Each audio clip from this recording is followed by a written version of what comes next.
A local pastor is preaching the benefits of pot to his followers, but now this marijuana ministry is facing the wrath of county prosecutors. Hey, I'm facing jail time, and really I feel like I haven't done anything wrong but try and preach the word and help people who are sick.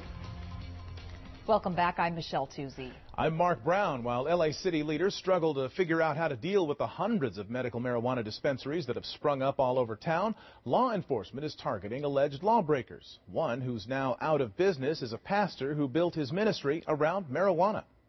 One look at this storefront in West Los Angeles and you know you're looking at a marijuana dispensary. This one, Beverly Hills Green Cross, is different. The book of Ecclesiastes talks about Craig Rubin conducts Bible study here. The ordained minister is pastor of Temple 420, a marijuana ministry. What we've always tried to do, my wife and I, is present God to people who use medical marijuana. Is there a Bible passage that you? Well, no, it says that we're healed by His stripes in Isaiah 53. And as a Jewish person, I believe, you know, the Old Testament. I think Christians should believe the Old Testament is valid. I teach a course in college called The Jewish History of the New Testament. And tell me, what is the heart of what you're trying to say? Does marijuana heal people? Does it have real healing properties? Or that wasn't the question. The question is, where in the Bible, where in your religious texts that you use, is marijuana mentioned or is marijuana advocated? Marijuana specifically mentioned in the book of Exodus. In the holy anointing oil, it's called cannabosum. And you could say he practices what he preaches. Do you smoke? Yes, I do smoke. When was the last time you did? 10 minutes ago. L.A. County DA Steve Cooley says he's cracking down on hundreds of marijuana dispensaries he says are operating illegally in Los Angeles County.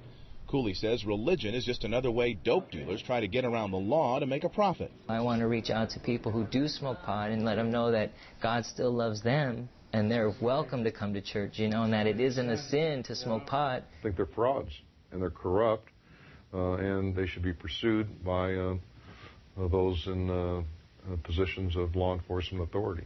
That's what happened at Pastor Craig Rubin's dispensary. After an undercover investigation, L.A. police raided the place on October 22nd at 4:20 in the afternoon.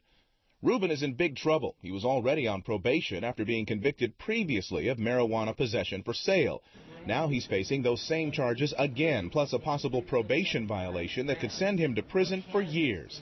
Hey, I'm facing jail time, and really I feel like I haven't done anything wrong but try and preach the word. He says he's being singled out because he's an outspoken advocate for medical marijuana who once ran for mayor of Los Angeles. He says his dispensary was licensed and that he consulted with the city attorney's office to make sure they were okay with it. Rubin was arraigned on Monday. He's acting as his own attorney. He says God and the law are both on his side, that the law under which he's being prosecuted makes an exception for ordained ministers.